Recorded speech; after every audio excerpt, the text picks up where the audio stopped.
Students, कैसे हैं आप सब। उम्मीद करता हूं आप सभी लोग स्वस्थ होंगे, मस्त होंगे और अपनी पढ़ाई भी अच्छे से कर रहे होंगे।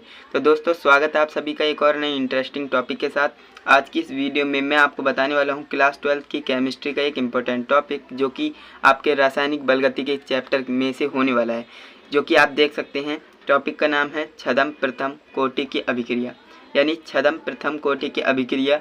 ये आपके जो है बोर्ड एग्जाम में बहुत बार पूछा जाता है और हो सकता है इस बार भी पूछ ले। तो आप इस वीडियो को शुरू से लेकर एंड तक कंप्लीट वॉच कीजिएगा एंड आपको ये टॉपिक बिल्कुल अच्छे से क्लियर हो जाएगा।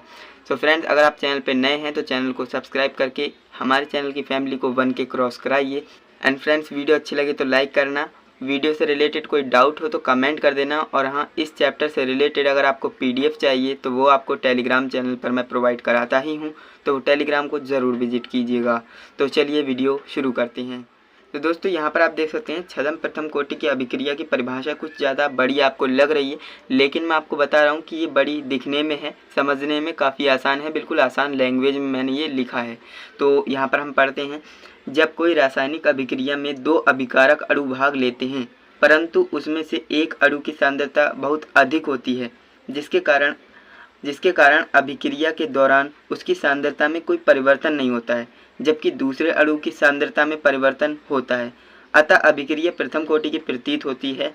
अतः ऐसी अभिक्रिया को छद्म प्रथम कोटि की अभिक्रिया कहते हैं। मैं समझता हूँ आपके ऊपर से ये जो है बाउंस कर गई होगी डेफिनेशन, बट मैं आपको एक बार दोबारा समझाऊंगा तो आपको अच्छे से समझ में आएगा। तो देखिए, हम कह रहे हैं जब कोई रासायनिक अभिक्रिया में 2 अभिकारक अणु भाग लेंगे, यानी कि दो अभिकारक अणु होंगे, वो भाग लेंगे, ओके। परंतु उसमें से जो होगा एक अणु की सांद्रता बहुत ज़्यादा होगी, बहुत ही ज़्यादा होगी एक अणु की सांद्रता। वहीं बात करें दूसरे अणु की सांद्रता, तो वो एज़ कम्पेयर टू कम होगी। किसके कंपैरिजन में? जो आपका पहला जो एक अभिकारक अणु था जिसकी ज़्यादा थी उससे कम होगी, ओके। तो एक बार दोबारा से पढ़ते हैं, जब कोई रासायनिक अभिक्रिया में 2 अभिकारक अणु भाग लेते हैं, परंतु उसमें से एक अणु की सांद्रता बहुत अधिक होती है, जिसके कारण अधिक होने के कारण क्या होता है, उसकी अभिक्रिया के दौरान उसकी सांद्रता में कोई परिवर्तन नहीं होता है। यानी जो आपका ज़्यादा सांद्रता वाला अणु है उसकी जो है अभिक्रिया के दौरान उसकी सांद्रता में कोई परिवर्तन नहीं होगा, और जबकि जो दूसरा आपका अणु होता है उसकी सांद्रता में परिवर्तन होता है। तो ऐसा लगता है कि वो प्रथम कोटि की अभिक्रिया है, ऐसा प्रतीत होता है। तो ऐसी अभिक्रिया को हम क्या कहेंगे? ऐसी अभिक्रिया को हम छद्म प्रथम कोटि की अभिक्रिया कहेंगे। काफ़ी आसान है, इस तरह से आप समझ सकते हो। तो इसका एक एग्जाम्पल फटाफट से समझ लेते हैं। तो यहाँ पर मैं आपके लिए 2 एग्जाम्पल लाया हूँ, तो इन्हें हम समझ लेते हैं। तो यहाँ पर आप देखिए, आपके पास 2 अभिकारक अणु हैं, एक आपके पास चीनी है, दूसरा जल है।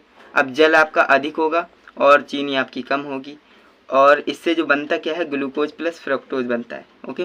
तो आप देखिए, जो ज़्यादा है उसकी सांद्रता में परिवर्तन नहीं होगा और जो कम है उसकी सांद्रता में परिवर्तन होगा, यानी R बराबर K कांस्टेंट होता है। मैंने आपको बताया कि जो है अभिक्रिया स्थिरांक होता है, एंड यहाँ पर वेग स्थिरांक होता है, सॉरी। एंड इसके जो है एक कोटि की ये प्रतीत होगी, यानी कि वह प्रथम कोटि की अभिक्रिया प्रतीत होगी। क्यों? क्योंकि ये देखिए कम है, इसकी सांद्रता में परिवर्तन होगा, बल्कि इसकी सांद्रता में परिवर्तन नहीं होगा।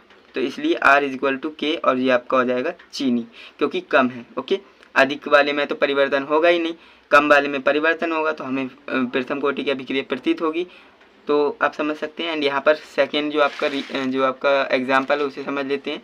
तो यहाँ पर आप देखिए, एथिल एसीटेट का अम्लीय जल अपघटन, यानी एथिल एसीटेट होगा, उसका हम अम्लीय जल अपघटन करेंगे। तो यहाँ पर आप देखिए, ये एथिल एसीटेट होता है और ये जल होता है, और HCl यानी अम्ल, यानी अम्लीय अपघटन कर रहे हैं, ओके। तो यहाँ पर बनेगा क्या, CH3COOH प्लस C2H5OH, ओके। तो यहाँ पर बन जाएगा। अब यहाँ पर आप देखिए, जल तो आपका अधिक होगा क्योंकि विलायक है, और वहीं पर बात करें ये आपका एथिल एसीटेट, ये कम होगा। तो मैंने आपको बताया जो ज़्यादा मात्रा में होता है जो अणु, उसकी सांद्रता में परिवर्तन होगा ही नहीं। तो हमें ऐसा लगेगा जो कम वाला जो अणु है उसमें, जो कम सांद्रता वाला अणु है उसमें परिवर्तन होगा, और हमें ऐसा लगेगा कि ये प्रथम कोटि की अभिक्रिया है। तो ऐसी अभिक्रियाओं को हम क्या कहेंगे? छद्म प्रथम कोटि की अभिक्रिया, ओके। तो आप समझ गए होंगे, R इक्वल टू K, और ये आपका क्या आ जाएगा, एथिल एसीटेट आ जाएगा, ओके। तो इतनी बात आपको समझ में आ गई होगी। तो दोस्तों, उम्मीद करता हूँ आपको ये टॉपिक अच्छे से क्लियर हुआ होगा इस वीडियो में। अगर आपको इस वीडियो से रिलेटेड कोई डाउट है, कोई क्वेरी है, तो आप कमेंट ज़रूर कीजिएगा, मैं आपके कमेंट में ही आंसर बता दूंगा। और वीडियो अच्छी लगी है तो लाइक करके ज़्यादा से ज़्यादा शेयर भी कीजिएगा। चैनल पर नए हो तो सब्सक्राइब कर लेना, ताकि आने वाली वीडियोज़ की नोटिफिकेशन आप मिस ना कर सकें। तो चलिए दोस्तों, आज के लिए बस इतना ही। हम मिलते हैं नेक्स्ट इंटरेस्टिंग टॉपिक के साथ। तब तक के लिए जय हिंद, वंदे मातरम।